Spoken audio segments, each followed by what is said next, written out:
Tuhan yang berperang bagi kita. Nah, saudara tahu bahwa kita bangsa Indonesia itu adalah bangsa yang sudah merdeka. Ya, kita bukan lagi sedang mengejar kemerdekaan.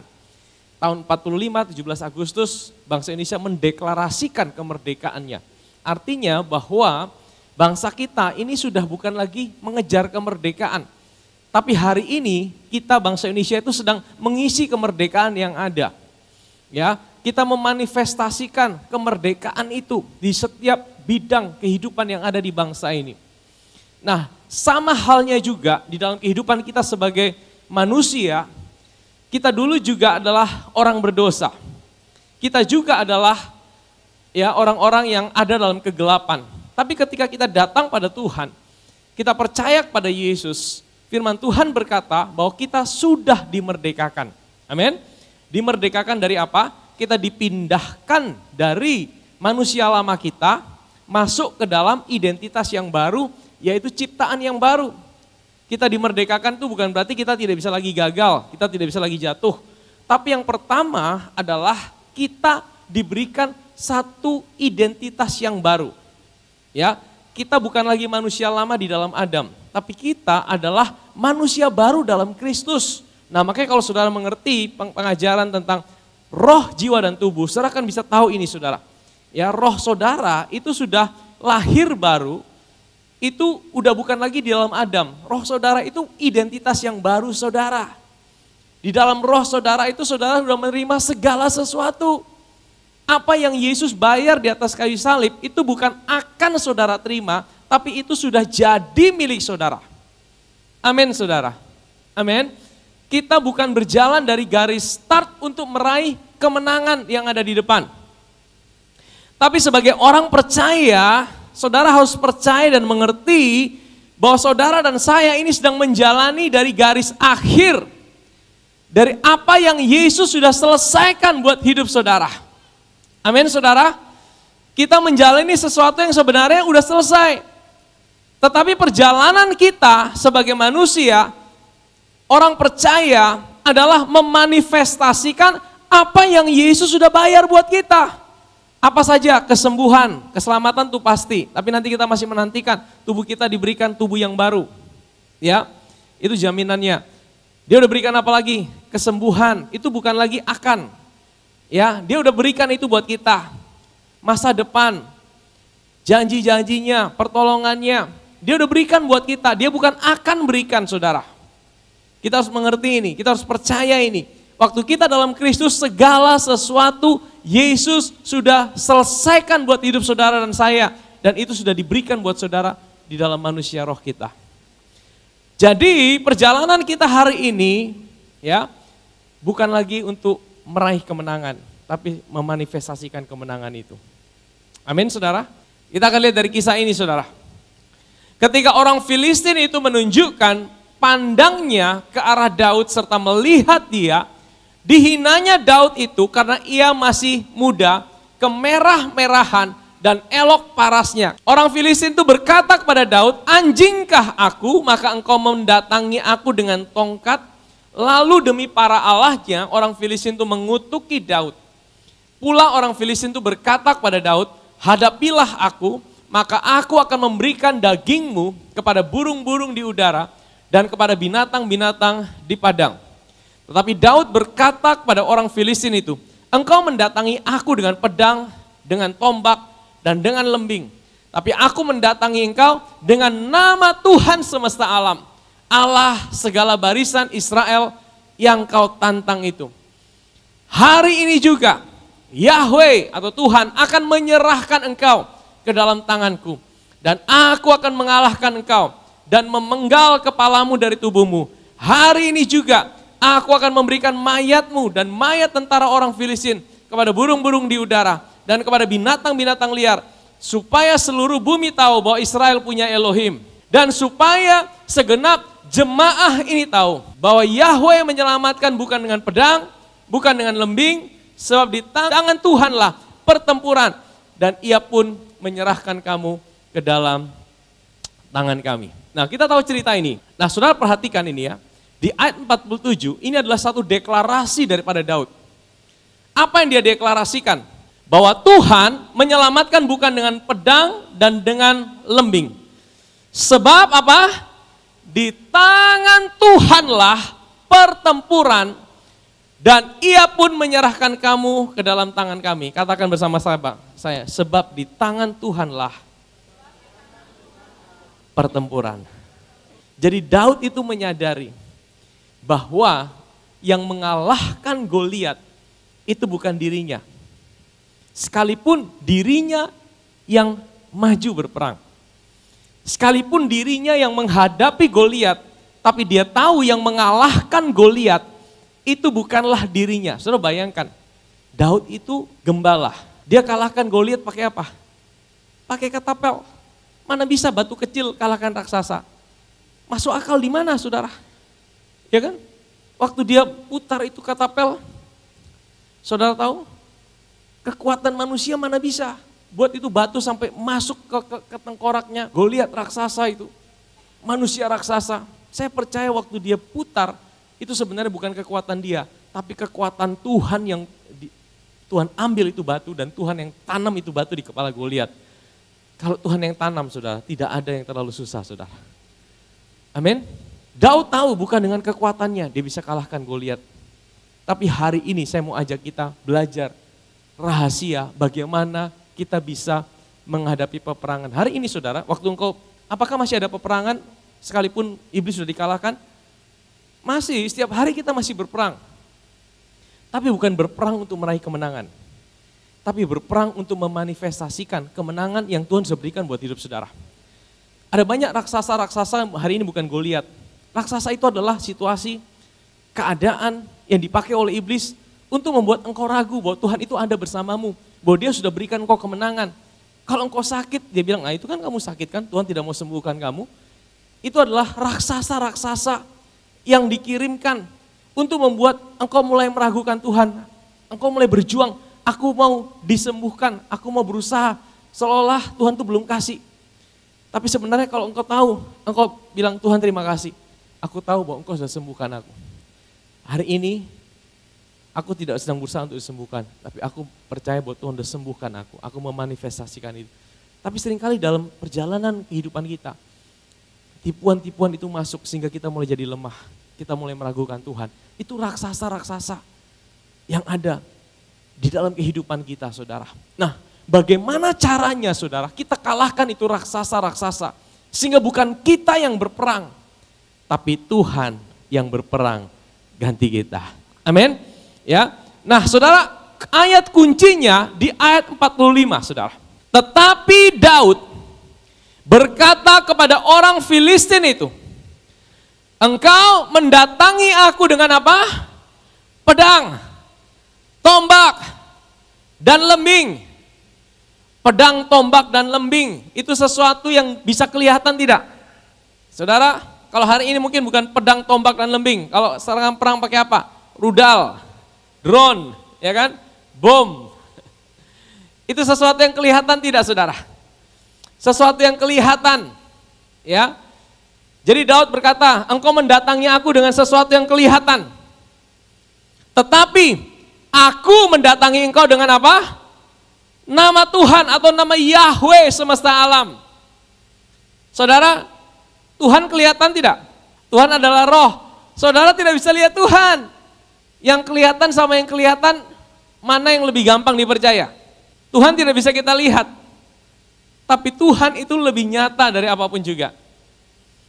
Saudara tidak bisa lihat roh saudara. Tapi roh saudara itu sungguh-sungguh ada. Masalah saudara kelihatan tidak? Kalau saudara sakit, vonis dokter kelihatan tidak? Kalau dokter bilang engkau tidak bisa disembuhkan, kelihatan tidak? Kalau saldo rekeningmu kosong, kelihatan tidak? Kalau dompetmu kosong hari ini kelihatan tidak? Saudara, seringkali yang kelihatan itu lebih men-trigger kita.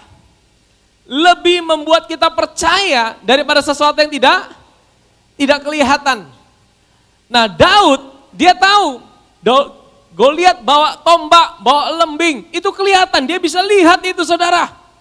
Tetapi dia tidak mengandalkan apa yang dia lihat menjadi kekuatannya.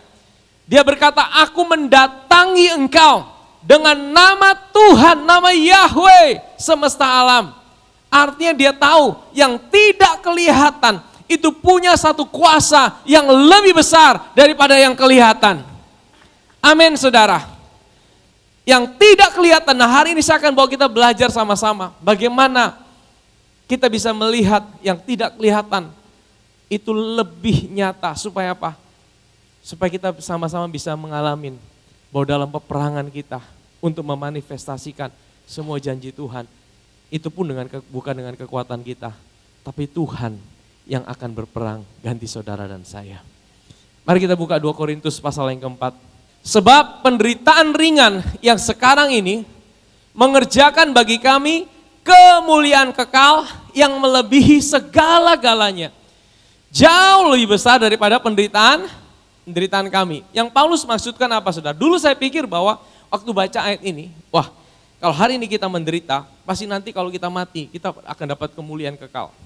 Kata kemuliaan itu adalah kabot, ya, bahasa Ibrani kabot, bahasa Yunani doxa, itu bicara tentang satu bobot. Artinya ada sesuatu yang lebih lagi yang ditambahkan. Ternyata kata kemuliaan kekal itu bukan dimulai nanti waktu kita mati masuk surga. Tahukah saudara bahwa waktu engkau menjalani hidup saat ini di bumi sebagai manusia, kekekalan itu sudah engkau mulai sejak ada di sini. Kekekalan itu sudah ada di sini loh saudara. Hidup kekal itu bukan sekedar mati masuk surga. Yohanes 17 ayat 3 bilang ini, hidup kekal adalah ketika engkau punya hubungan dengan Bapa di surga. Kapan engkau punya hubungan di sini? Waktu engkau ada di bumi, kekekalan itu sudah dimulai. Tapi kekekalan itu ada kemuliaannya. Dan kemuliaannya itu bisa bertambah besar, bertambah besar, bertambah besar. Bukan nanti, hari ini, waktu engkau ada di dunia, engkau bisa ngalamin kemuliaan itu lebih besar lagi dalam hidupmu. Lebih besar lagi dalam hidupmu, lebih besar lagi dalam hidupmu. Caranya bagaimana? Melewat penderitaan ringan yang sekarang ini. Jadi saudara tahu, ternyata masalah, penderitaan ini bicara tentang masalah. Masalah yang kau hadapi dalam hidup ini, itu tidak selamanya itu menghancurkan hidupmu kalau engkau tahu. Engkau punya cara kacamata yang benar, nanti kita akan lihat. Penderitaan ringan, masalah yang kau alamin, itu sebenarnya itu menjadi satu sarana untuk engkau mengalami kemuliaan yang lebih besar, kemuliaan yang lebih besar, kemuliaan yang lebih besar, waktu engkau berjalan dalam dunia ini. Intinya gini, waktu engkau ngalamin masalah penderitaan, masalah itu sebenarnya jadi makanan atau bensin buat saudara. Setiap kali engkau lewat itu, engkau akan lebih kuat lagi. Setiap kali engkau lewat itu, engkau akan mengalami pengalaman yang lebih lagi bersama Tuhan. Engkau akan mengalami pengalaman yang lebih lagi bersama Tuhan. Supaya kita mau ngalamin itu, penderitaan ringan yang sekarang ini mengerjakan bagi kami kemuliaan kekal. Tapi tidak otomatis semua penderitaan pasti bawa kita mengalami kemuliaan. Tidak otomatis semua masalah itu pasti bawa saudara dalam kemuliaan. Harus ada respon kita, harus ada cara pandang yang benar. Kalau kita tidak tahu ini, masalah, penderitaan, pergumulan, itu buat kita jadi down, bahkan buat kita akhirnya merasa bahwa kita udah selesai, kita tidak punya pengharapan lagi. Memang kita pernah ngalamin hal seperti itu. Makanya hari ini kita mau belajar kuncinya saudara. Kuncinya ini bukan di ayat 17, itu akibatnya. Tapi kuncinya bagaimana mengubah penderitaan menjadi kemuliaan di ayat yang ke-18. Sebab kami tidak memperhatikan yang kelihatan, melainkan yang tidak kelihatan. Karena yang kelihatan adalah sementara, sedangkan yang tak kelihatan adalah kekal. Kata kuncinya di ayat 18 ini saudara. Jadi gini saudara, penderitaan itu bukan berarti, oh saya cari penderitaan supaya saya mengalami kemuliaan. Bukan saudara. Saudara tiap hari, saudara tidak cari penderitaan, saudara tidak cari masalah, masalahnya akan cari saudara. Betul atau tidak? Saudara tidak cari masalah, masalah cari saudara. Karena kita hidup di dunia yang penuh dengan masalah. Nah, cuma bagaimana cara mengubah setiap penderitaan atau masalah itu bisa menjadi sarana kemuliaan Tuhan semakin dinyatakan dalam hidup ini di ayat 18. Sebab kami tidak memperhatikan yang kelihatan. Dompet saudara kosong kelihatan tidak? Tubuh saudara sakit kelihatan tidak? Suami saudara belum berubah kelihatan tidak? Istri saudara belum berubah kelihatan tidak? Anak-anak saudara belum berubah kelihatan tidak? Itu semua yang kelihatan. Kalau saudara perhatikan yang itu saja, maka saudara tidak akan mengalami kemuliaan kekal yang Tuhan sediakan buat hidup saudara. Tetapi firman Tuhan berkata, kami tidak memperhatikan yang kelihatan, tapi kami memperhatikan yang tidak kelihatan. Janji Tuhan kelihatan tidak? Tidak. Tuhan saja tidak kelihatan. Janjinya tidak kelihatan. Apa yang dia kerjakan buat kita, tidak kita lihat dengan kasat mata. Tetapi firman Tuhan berkata, yang kita lihat ini sementara. Artinya apa? Semua yang bisa saudara lihat dengan mata saudara, itu cuma sementara. Kalau saudara bisa lihat saldo di rekening saudara, itu juga cuma sementara. Kalau saudara bisa lihat kursi bangku, itu sementara. Kalau saudara bisa lihat masalah saudara, itu juga sementara. Setiap masalah kita ada expire date-nya. Yang tidak bisa saudara lihat, itu bukan cuma sementara. Kalau engkau tahu bahwa Tuhan itu ada buat hidupmu, bahwa dia mati di atas kayu salib buat hidupmu, bahwa dia sudah bayar segala sesuatu buat hidupmu, itu bukanlah sesuatu yang sementara, tapi itu sesuatu yang kekal. Daud waktu dia menghadapi Goliat, yang dia lihat tombak, lembing, pedang, tapi dia tahu itu sementara. Tapi dia bilang, aku mendatangi engkau bukan dengan apa yang aku lihat, tapi aku mendatangi engkau dengan apa yang tidak akan engkau lihat dan saya lihat, yaitu nama Tuhan semesta alam. Karena disitulah terletak kekuatanku. Amin saudara. Bilangan pasal 14. Dan berkata kepada segenap umat Israel, negeri yang kami lalui itu untuk diintai luar biasa baiknya. Jadi saudara, saya ceritakan dulu latar belakang ayat ini adalah, pada waktu orang Israel mau masuk ke tanah Kanaan, Musa mengirimkan 12 pengintai. Mereka pergi ke tempat yang sama, mereka lihat situasi yang sama, mereka bertemu dengan orang-orang yang sama. Waktu pulang, yang 10 kasih kesaksian yang berbeda dengan yang 2. Yang 10 bilang gini, memang negeri yang kita lewat ke sana masuk itu luar biasa baiknya. Tetapi ada manusia-manusia raksasa. Manusia-manusia raksasa. Waduh, kita tidak bisa masuk ke situ. Kita pasti ditelan habis sama mereka. Wah, kita seperti belalang, mereka seperti raksasa. Kita pasti tidak bisa. Langsung seluruh bangsa Israel itu marah sama Musa. Mereka bilang, Musa, kenapa kau bawa kita ke sini? Ngapain kita mati di sini? Lebih baik mati di Mesir. Mereka langsung down, mereka langsung lemah. Waktu Israel sudah kacau tuh, mereka down semua. 2 orang bilang gini. 2 orang yang berkata pada segenap orang, negeri yang kami lalui diintai adalah luar biasa baiknya. Jika Tuhan berkenan kepada kita, maka Ia akan membawa kita masuk ke negeri itu dan akan memberikannya kepada kita, suatu negeri yang berlimpah-limpah susu dan madunya. Hanya jangan memberontak kepada Tuhan dan janganlah takut pada bangsa negeri itu, sebab mereka akan kita telan habis. Saudara, kata telan ini dalam bahasa Inggrisnya adalah, ini roti. Mereka tuh jadi roti buat kita. Mereka tuh jadi makanan buat kita. For they are our bread. Mereka itu roti kita. Mereka itu makanan kita. Jadi saudara, di mata Yosua dan Kaleb, persoalan itu jadi makanan. Saudara tahu untuk apa makanan? Makanan itu untuk apa? Untuk supaya kita kuat. Kalau saudara lapar, ada kekuatan tidak? Tidak ada kekuatan. Makanya beberapa minggu kita belajar, kita perlu makan. Ya, kalau kita lapar, kampung tengah lapar berbahaya saudara. Akan terjadi masalah. Makanya saudara, mereka berkata, musuh itu makanan kita. Penderitaan itu makanan kita.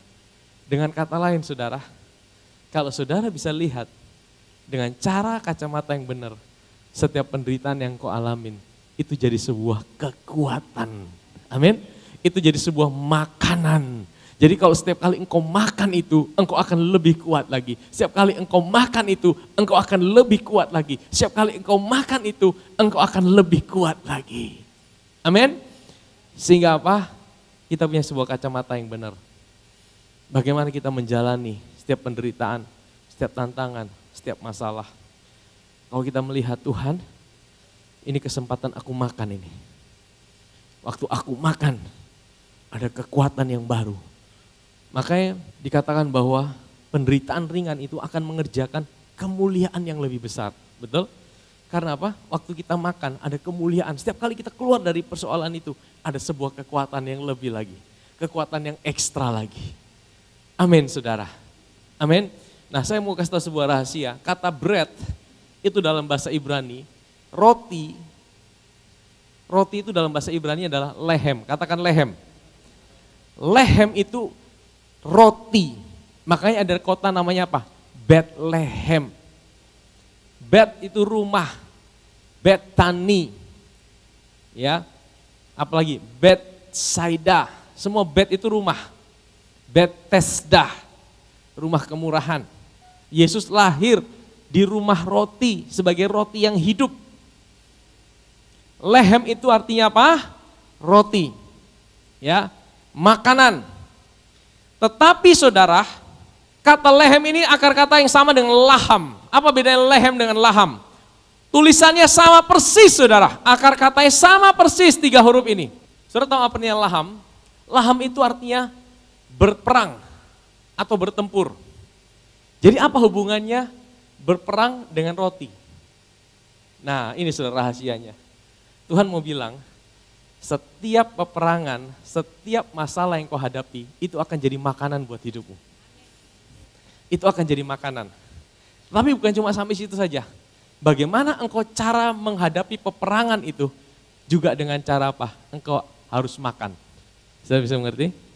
Bisa nangkep? Jadi cara kita berperang apa? Ternyata bagaimana Tuhan bisa berperang ganti kita? Tuhan mau waktu engkau sedang berperang, ingat, bukan engkau yang berperang, tapi Tuhan yang berperang ganti engkau. Tapi bagaimana caranya supaya Tuhan yang berperang bagimu? Bukan engkau yang mau berperang, tapi engkau disuruh makan sama Tuhan. Engkau disuruh makan sama Tuhan. Jadi waktu engkau makan, disitulah Tuhan yang berperang bagimu. Apa artinya nih? Saudara bisa nangkep makan ini apa? Makan ini siapakah roti hidup? Yesus. Jadi Tuhan mau bilang, engkau tidak usah pusing. Jangan fokus dengan apa yang kelihatan.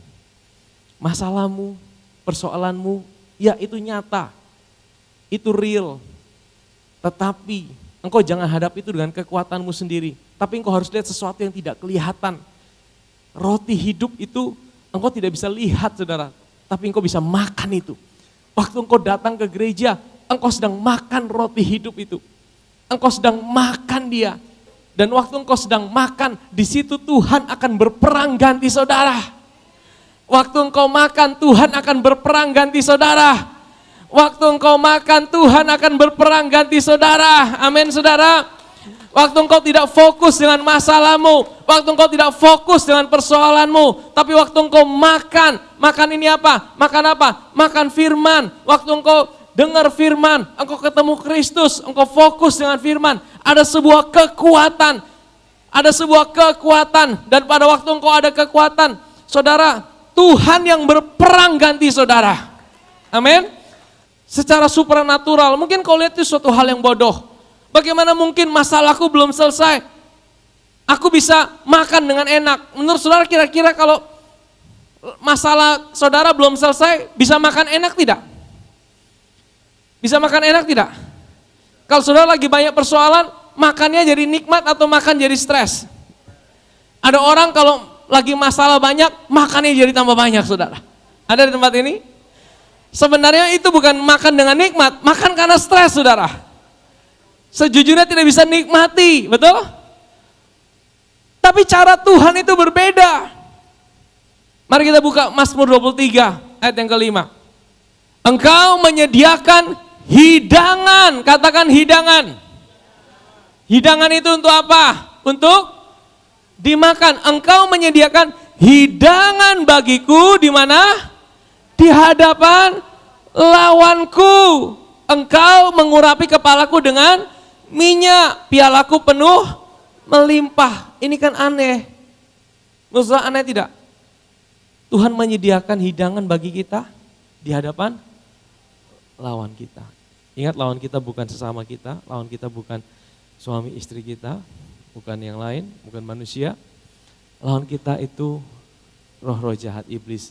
Dia bisa pakai orang, dia bisa pakai situasi, dia pasti bisa pakai keadaan yang buat engkau, mana buktinya Tuhan baik, mana buktinya Tuhan itu udah bayar buat aku, mana buktinya Tuhan itu sudah menyelesaikan buat aku, sakitku tidak sembuh-sembuh, mana buktinya suamiku tidak berubah, istriku tidak berubah. Dan itu fakta-fakta yang seringkali disajikan. Dan itu buat kita tidak bisa tenang. Kita bilang, sampai aku selesai masalahku baru aku bisa tenang, makan dengan tenang. Tapi Tuhan bilang lain. Tuhan bilang apa? Aku mau engkau makan, sekalipun ada lawanmu. Aku mau engkau makan dulu. Waktu engkau makan, di situ aku yang akan berperang ganti kamu. Waktu engkau makan, di situ aku yang akan bertindak di belakang layar untuk mengalahkan setiap musuh-musuhmu. Amin, saudara. Jadi yang paling penting apa? Kita kalahkan musuh kita atau makan? Yang paling penting Tuhan mau kita makan. Karena waktu engkau makan, sebenarnya engkau sedang berperang. Ingat lehem dan laham.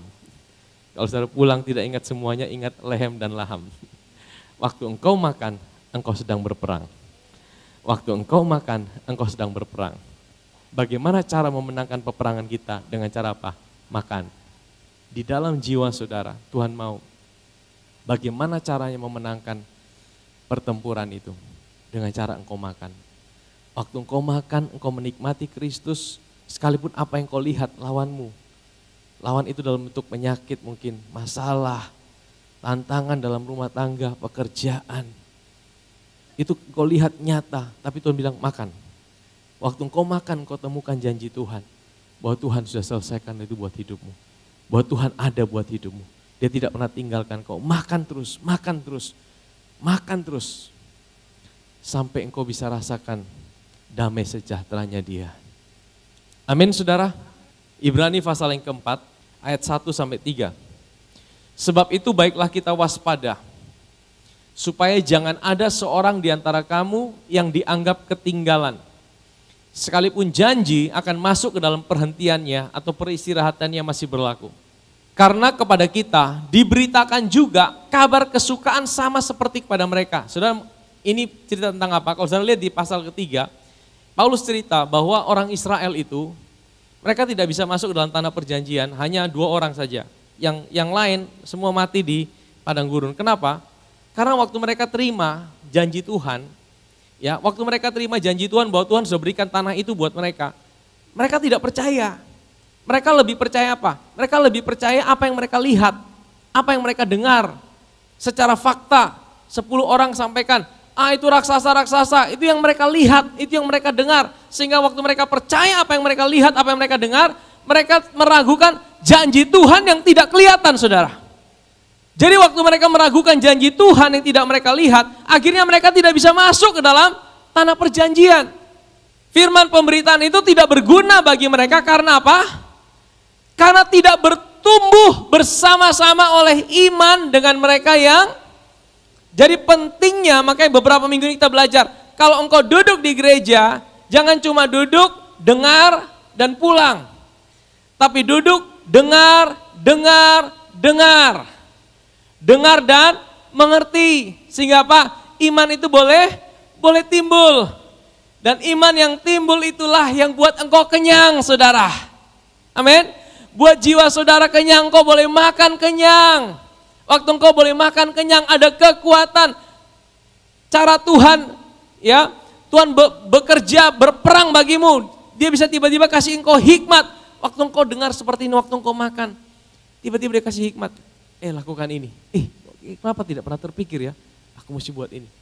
Tiba-tiba ada jalan yang terbuka. Tiba-tiba ada terobosan. Waktu engkau makan, engkau dengar sungguh-sungguh. Waktu engkau makan firman. Sebab kita yang beriman, kita yang percaya, kita akan masuk ke tempat perhentian. Tempat perhentian ini bukan mati masuk surga. Tempat perhentian buat kita hari ini adalah kita menikmati, mengalami setiap janji Tuhan itu dimanifestasikan dalam hidup kita. Kuncinya adalah apa? Kita yang beriman. Beriman itu apa ya? Artinya apa? Percaya. Percaya kepada siapa? Kepada karya Kristus dalam hidup saudara. Kita yang beriman akan masuk ke tempat perhentian seperti yang ia katakan.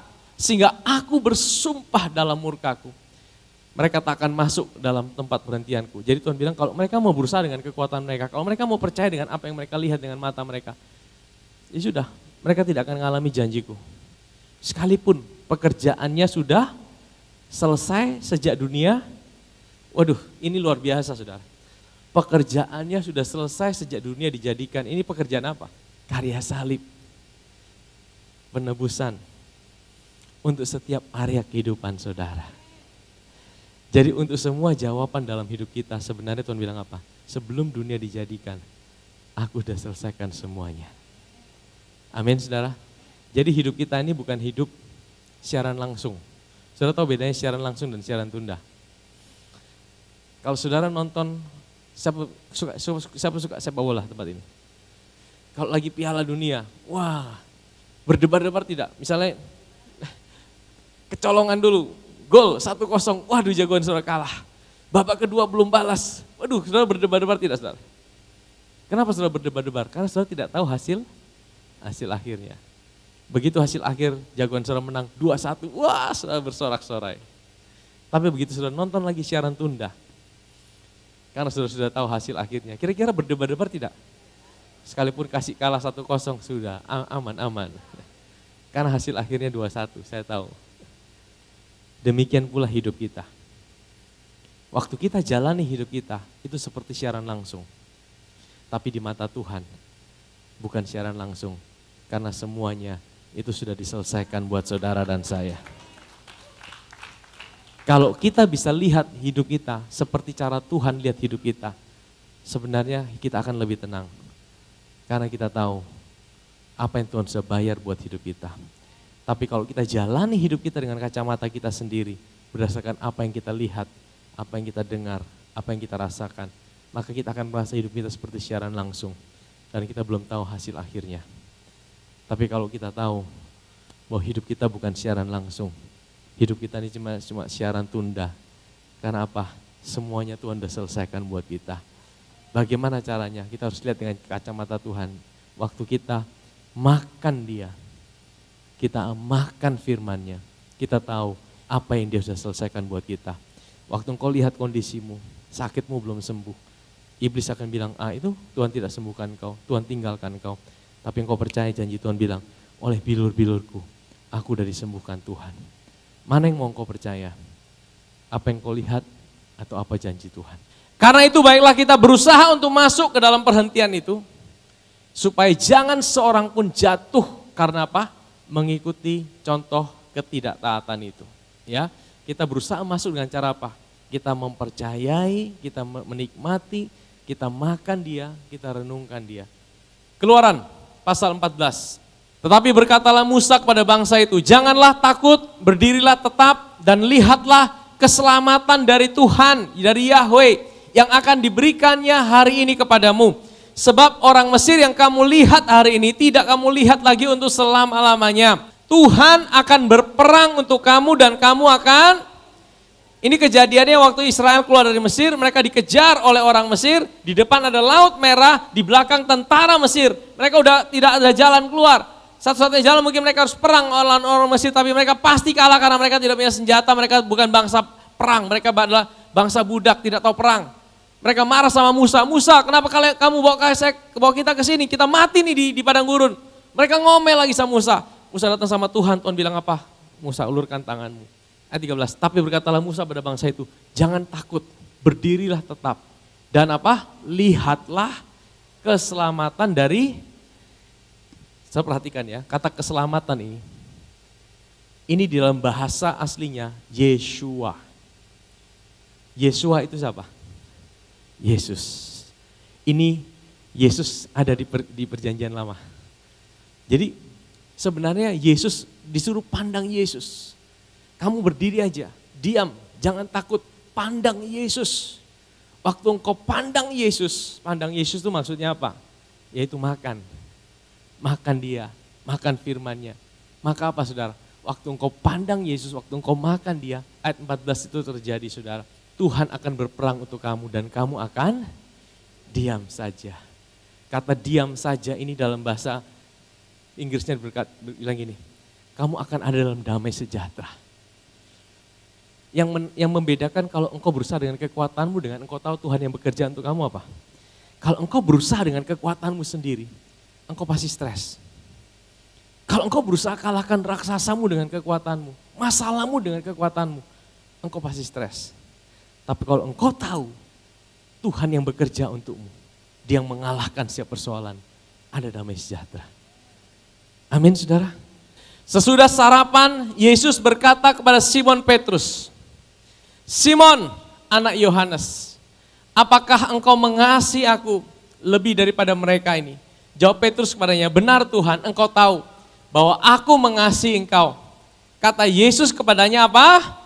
Gembalakanlah. Ini seperti perintah buat Petrus. Ayo Petrus, engkau melayani aku. Ayo ini Petrus, kata gembalakanlah itu adalah kasih makan domba-dombaku. Tapi saudara perhatikan, sebelum Tuhan suruh Petrus melayani, dia mulai dengan apa? Sesudah sarapan. Sarapan itu apa? Makan pagi. Siapa yang buat sarapan? Ini kisahnya apa? Pada waktu murid-murid itu semalam-malaman mereka cari ikan tidak dapat ikan. Mereka udah capek, mereka udah stres. Tuhan bilang apa? Ada lauk pauk, sonde ada. Oke, tebarkan jalamu di sebelah kanan. Mereka tebarkan jala di sebelah kanan. Mereka tangkap ikan banyak-banyak saudara. Habis mereka tangkap ikan apa? Yesus bilang apa? Yesus langsung buatkan mereka sarapan. Bukan pakai ikan mereka. Ternyata Yesus sudah ada ikan. Yesus bikin ikan bakar, pakai roti. Ayo makan. Ternyata Tuhan kita adalah Tuhan yang suka kasih makan saudara. Ya, Tuhan yang suka kasih kita makan. Jadi waktu setelah makan, sesudah sarapan, baru Tuhan kasih perintah, ayo gembalakanlah domba-dombaku. Jadi sebenarnya ini suatu gambaran apa? Bahkan untuk saudara melakukan firman Tuhan, bahkan untuk saudara berjalan dalam panggilan Tuhan, saudara harus makan terlebih dahulu. Saudara harus beri diri saudara diberi makan sama Tuhan. Ketika engkau datang ke gereja, ayo makan sebanyak-banyaknya. Biarkan dirimu dipuaskan oleh roti hidup itu. Waktu engkau dipuaskan dengan roti hidup, ada sebuah kekuatan untuk melakukan panggilan, berjalan dalam rancangan Tuhan, menghadapi setiap raksasa-raksasa. Bahkan Tuhan yang akan berperang ganti saudara. Amin saudara. Saudara ingat kisah angin ribut waktu murid-murid kena badai itu, waktu mereka mau ke Kapernaum, ingat kisah itu? Waktu Yesus berjalan di atas air, saudara itu dimulai dari kisah apa?